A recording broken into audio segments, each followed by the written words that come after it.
What's up, everybody? Mike Dokter here, head coach of the House women's basketball team out of Muskegon, Michigan, playing with the Michigan Basketball Academy. We are reading through Pound the Stone, our yearly book for our team. And if you're joining us for the first time, just stumbling across this video, thank you so much for watching. Very much appreciate that. Go back and watch the other videos. The whole book is on here. Maybe by the time you watch it, if I haven't recorded it yet, it's not on here. But this is actually the follow-up to another book called Chop Wood, Carry Water, also written by Joshua Medcalf. And there's another playlist that is on YouTube that I did that I'd recommend you watch through as well. Warning, first 3 videos are really horrible. I recorded them when my wife was sleeping, so I'm really monotone. Had a different microphone. Wasn't the best situation. Stick with it, though. It gets better. So we're going to read chapters 42 and 43. Thank you again for joining, and we'll give some thoughts on each chapter too. So chapter 42, Perspective. That happiness passed quickly, though.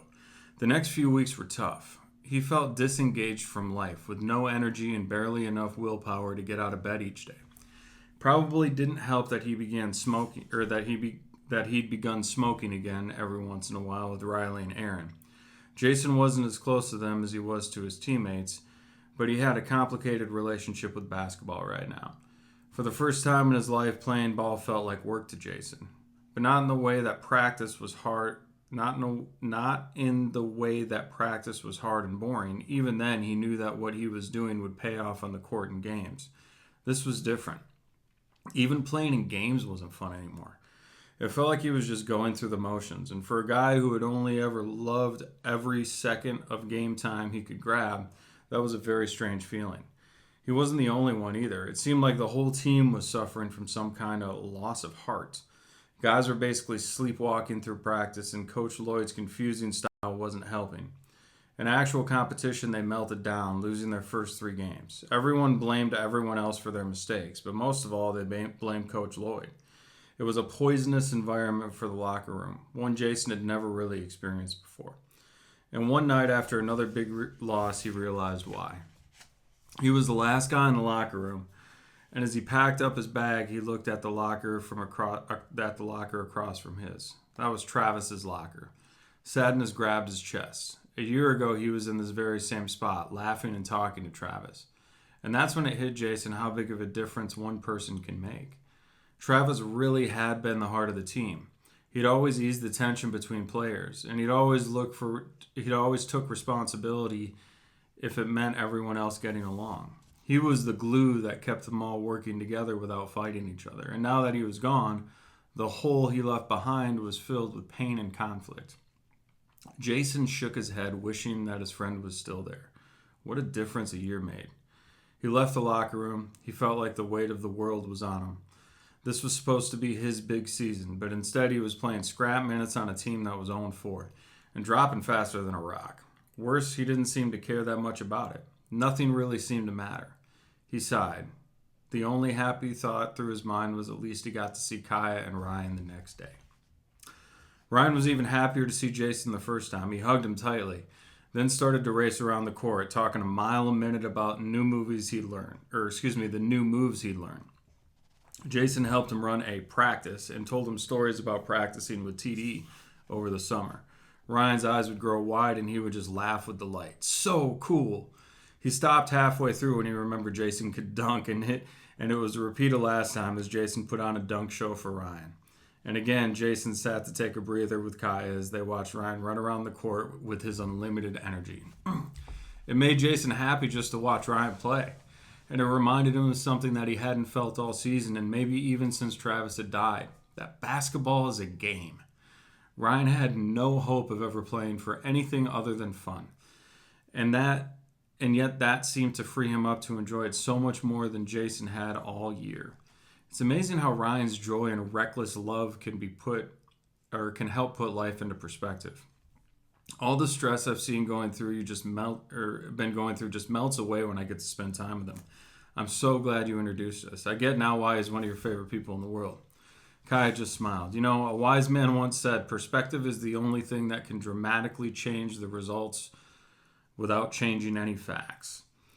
Whenever I'm with Ryan, I get a huge dose of it, which I need some weeks more than others. Yeah, it's got to be a lot of pressure being so cool. Jason shot her a smile and she laughed. You know what I mean. So many things that feel like they matter so much in the moment don't really matter at all. Not in the grand scheme of things, anyway. Once I get perspective, whatever I'm worried about or insecure about right now just usually seems silly. Jason nodded, silently thinking about perspective and feeling incredibly grateful for friends like Kai and Ryan who helped provide it for him. All right, I love that chapter, and the reason I love that chapter is this. There are times when we need to remember that what we're doing is just a game. Basketball is just a game. It's supposed to be fun. You're supposed to be out there having fun. You're not supposed to be out there stressed out of your mind. You're not supposed to be out there wondering what your dad is going to think or what your mom is going to think or what your teammates are going to think or what the scouts are going to think or any of this other stuff. You're supposed to be out there having fun. So go have fun. Go have fun. Play for the joy of it.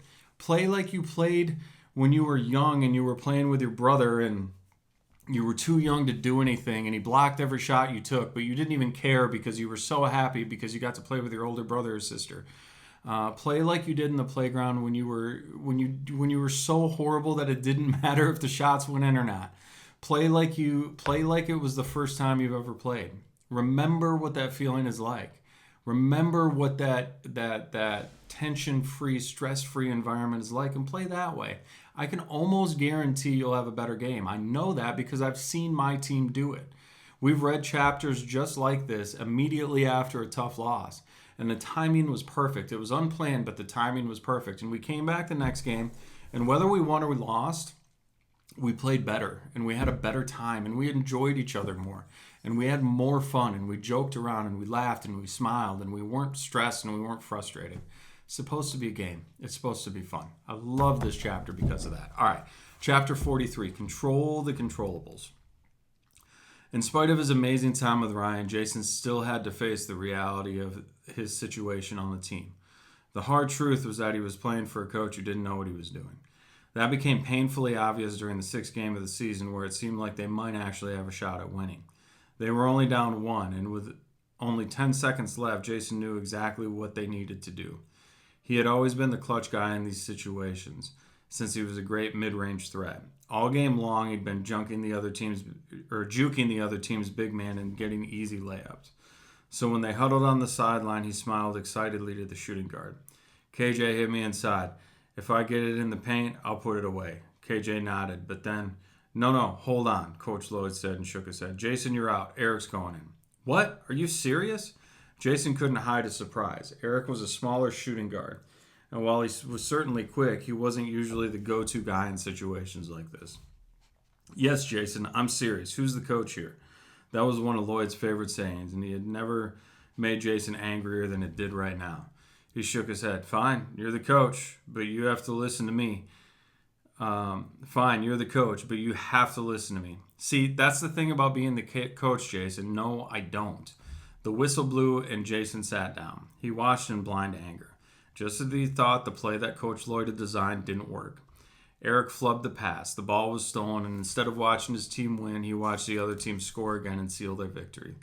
Jason didn't open his mouth the rest of the night. He knew that if he did, he was too angry not to say something stupid. He couldn't believe this idiot was his coach.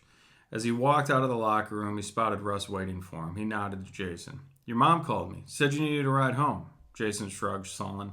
Sure. As Russ drove, he asked a simple question. Jason, how many of the things you're angry about right now are within your control? Jason just sat there frustrated at his situation. Russ went on. Can you control your coach and his decisions? I wish. Can you control whether you win or lose? Well, yeah, if I was on the court. Wrong. Whether you win or lose is not controllable. You want to believe it is. Everything you've been taught and led to believe tells you that it is. But that's just a lie. Jason, our society is obsessed with winning and losing, but you can't control that. Our society is obsessed with natural ability, which people love to call talent, but you can't control that either, which makes it incredibly overrated.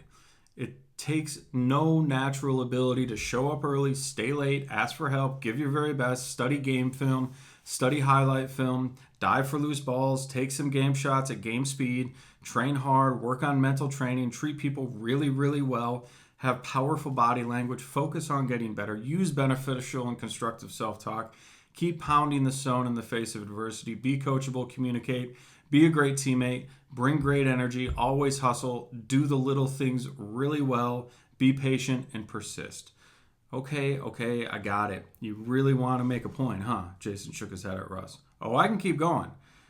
I know you have a thick skull, Russ chuckled. Hope I got it. Natural ability is one small piece of the puzzle, and you can't change it.